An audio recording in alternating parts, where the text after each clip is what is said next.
Hetty Maria Pasari USH dalam tugas hukum investasi dan pasar modal mengangkat judul Problematika Investasi di Indonesia dan Penyelesaian Sengketa Investasi antara Amco Asia Corporation dan Indonesia melalui ICSID. Saya mewawancarai salah seorang hakim tinggi pemilah perkara kepaniteran perdata khusus Mahkamah Agung, yaitu Bapak Albertus Susada SHMH, untuk menanggapi mengenai putusan arbitrase ICSID antara Amco Asia Corporation dan Indonesia. Selamat pagi Pak.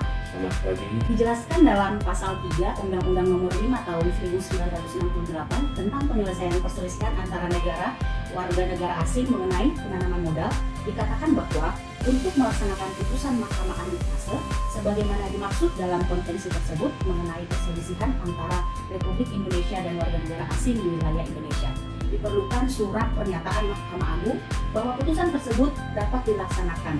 Boleh dijelaskan Pak maksud dari pasal ini? Nah, adapun amar putusan Badan Arbitrase Internasional ICSID itu pada intinya ada 5 poin. Saya bacakan ya dalam bentuk terjemahannya.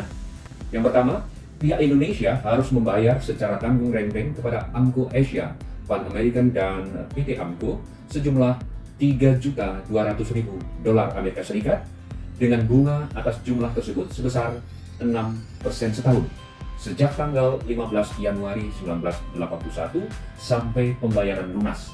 Jadi sampai kapan ya ketika dilaksanakan putusan itu hingga pembayaran sebagai bentuk pelunasan pembayaran. Yang kedua, jumlah yang dikabulkan itu secara tanggung renteng dibayar oleh tergugat kepada pihak penggugat. Siapa tergugat? Pemerintah Indonesia. Dibayar kepada siapa? Kepada itu tadi PT Amco Asia, Pan American dan PT Amco.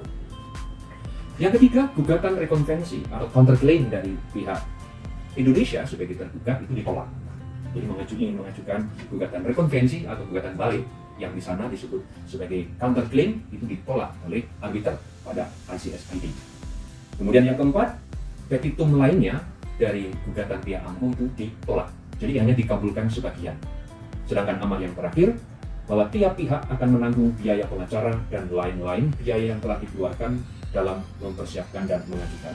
Pertama ini kan dapat namun Indonesia melakukan perlawanan dalam bentuk pembahasan dan pembatalan putusan ICSID. Namun di sini ada satu pernyataan untuk perempuan, artinya putusan itu dapat dilaksanakan karena konvensi ICSID Indonesia pada arbitrase melalui lembaga ICSID ini memiliki dasar pertama dan kata sepakat pilihan forum yang akan dipilih. Kemudian ada rasional tentang objeknya bersyarat harus menyentuh sengketa penanaman modal dan investasi. Kemudian berkaitan dengan sengketa terkait dengan personal, syarat rasional untuk personal adalah bahwa pihaknya itu hanya pihak badan hukum asing atau negara berdaulat atau negara berdaulat dengan badan hukum asing. Contoh PT Amco sebagai badan hukum asing, kemudian pemerintah Indonesia. Jadi ini antara warga negara asing dengan pemerintah Indonesia. Makna warga negara asing itu meliputi orang perseorangan atau dalam konteks ini adalah badan hukum PT Amco. Singkatnya, pernyataan merupakan pengukuhan bahwa putusan ICSID adalah pengakuan bahwa putusan itu dapat dilaksanakan dalam konteks tertentu hukum Indonesia. Dalam perkembangannya ini merupakan sebelum berlakunya Undang-Undang Nomor 30 Tahun 1999 tentang arbitrase dan penyelesaian sengketa.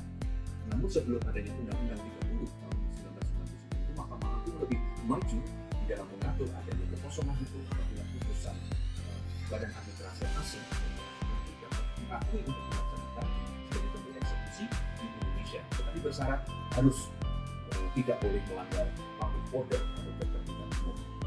Bagaimana pendapat Bapak mengenai penyelesaian sengketa investasi antara Amco Asia Corporation dan Indonesia ini? Apakah menurut Bapak ini sudah merupakan putusan yang terbaik buat para pihak yang bersengketa? Bahwa sepanjang putusan Badan Arbitrase ICSID itu tidak melanggar ketertiban hukum atau tertib hukum Indonesia dalam bingkai sistem hukum Indonesia, maka dapat dilaksanakan. Demikian. Baik, menarik sekali ya Pak wawancara dengan Bapak. Demikian wawancara yang bisa saya lakukan. Terima kasih. Sampai jumpa untuk berikutnya.